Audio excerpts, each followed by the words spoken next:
Salam, selamat pagi semuanya kepada anak-anak ibu. Pertama-tama mari kita panjatkan puji syukur kita kepada Tuhan. Seperti biasanya kita bernyanyi dan berdoa terlebih dahulu. Tapi karena kita tidak dapat bertemu, karena kita berjauhan, kita mulai di dalam doa. Mari kita berdoa. Bapa yang baik, Bapa yang kami kenal melalui anak-Mu Yesus Kristus, Tuhan dan Juru Selamat kami. Kami bersyukur ya Bapa karena Engkau masih tetap melindungi dan menyertai kehidupan kami. Jauhkanlah kami dari mara bahaya Bapa, dan dapat kami pertemukan dengan anak-anak kami walaupun pada saat ini juga banyak halangan dan hambatan karena COVID ini ya Bapa. Tapi kami yakin dan percaya dengan waktu yang sesingkat-singkatnya pasti Tuhan memberikan yang terbaik bagi kami. Maka kami berdoa dan mengucap syukur kami dapat memulai pembelajaran kami. Amin. Jadi untuk hari ini kita belajar lagi kembali seperti biasanya, yaitu bab 2 kita masuki dengan judul Praktek Demokrasi dan Hak Asasi Manusia. Jadi demokrasi dan hak asasi manusia di Indonesia. Jadi ini pelajaran ini yang seharusnya kita pelajari di PPKN, tapi untuk lebih mendalami lagi bagaimana hubungan kita dengan Tuhan kita, mari kita tambahi lagi dengan pendidikan agama Kristen. Jadi demokrasi ini dan hak asasi manusia di Indonesia dibentuk sebagai sebuah negara yang demokratis. Hak asasi manusia diakui seperti yang tersirat dalam rumusan Pancasila dan Undang-Undang Dasar 1945, sila kedua, kemanusiaan yang adil dan beradab, dan sila kelima, keadilan sosial bagi seluruh rakyat Indonesia. Jadi rumusan tersebut sebenarnya sudah mencakup ayat-ayat yang berkaitan dengan hak-hak asasi manusia yang tertulis dalam Deklarasi Universal Hak Asasi Manusia. Jadi di dalam perkembangan demokrasi menjadi suatu tatanan yang diterima dan dipakai oleh hampir seluruh negara di dunia. Ciri-ciri suatu pemerintahan demokrasi adalah sebagai berikut. Di sini nomor 1, adanya ketertiban warga negara ataupun rakyat dalam pengambilan keputusan politik, baik langsung maupun tidak langsung ataupun perwakilan.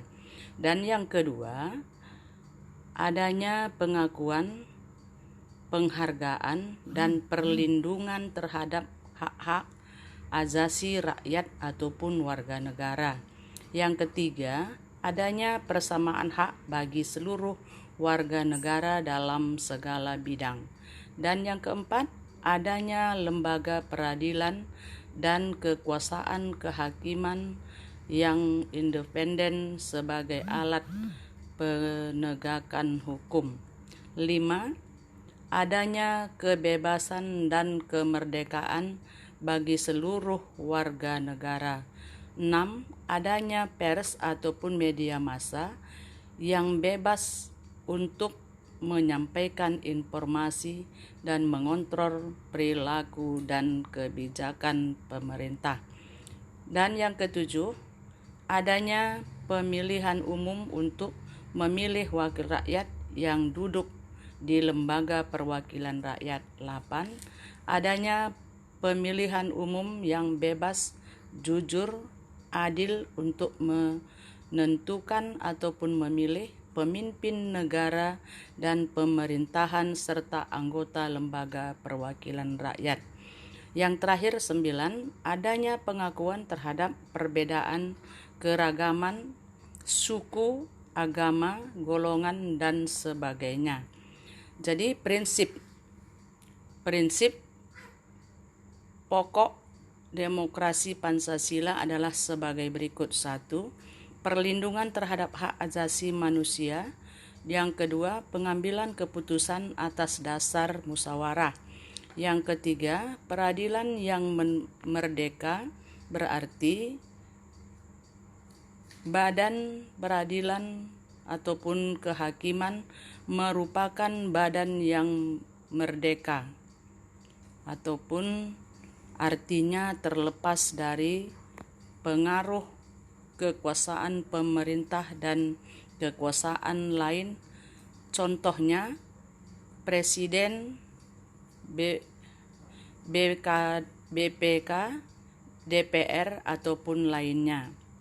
Yang keempat, adanya partai politik dan organisasi sosial politik karena berfungsi untuk menyalurkan aspirasi rakyat.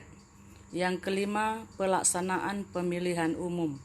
Yang keenam, kedaulatan adalah yang ditandatangani rakyat dan didasarkan menurut Undang-Undang Dasar ataupun Pasal 1 Ayat 2 Undang-Undang Dasar 1945. Yang ketujuh, kecenderungan antara hak dan kewajiban. Yang kedelapan, pelaksanaan kebebasan yang bertanggung jawab secara moral kepada Tuhan Yang Maha Esa dan diri sendiri, masyarakat, dan negara ataupun orang lain. Yang sembilan, menjunjung tinggi tujuan dan cita-cita nasional. 10. Pemerintahan berdasarkan hukum. Demokrasi menurut iman Kristen. Apabila kita berbicara mengenai demokrasi, maka kita tidak dapat memisahkannya dengan negara. Dalam kisah penciptaannya, negara memang tidak disebut. Walaupun demikian, Allah menciptakan manusia sebagai individu sekaligus makhluk sosial. Setelah manusia jatuh ke dalam dosa, muncullah fenomena yang lain. Di dalam Kejadian 11 kita membaca tentang kelahiran bangsa-bangsa. Kisah ini segera diikuti oleh Kejadian 12 mengenai pemilihan Abraham. Di bagian ini dikatakan bahwa Allah akan membentuk sebuah bangsa yang besar, bangsa pilihan Allah sendiri, tetapi Israel kemudian tidak disebut sebagai bangsa, tetapi sebagai umat. Umat yang menekankan kesamaan kedudukan antara manusia, yang satu tidak menguasai yang lain, sebab semuanya diikat oleh ketaatan kepada Allah saja. Dengan demikian, para ahli Perjanjian Lama menyimpulkan bahwa umat adalah sebuah masyarakat toleran teokratis yang demokratis. Jadi di sini kita dapat mengetahui dengan pembelajaran kita ini bagaimana pentingnya praktek demokrasi dan hak asasi manusia ini. Untuk lebih dalam lagi, nanti kita mengerjakan tugas-tugas yang sudah Ibu berikan, maka di situ dapat kita mengerjakannya. Terima kasih dan sampai sekian.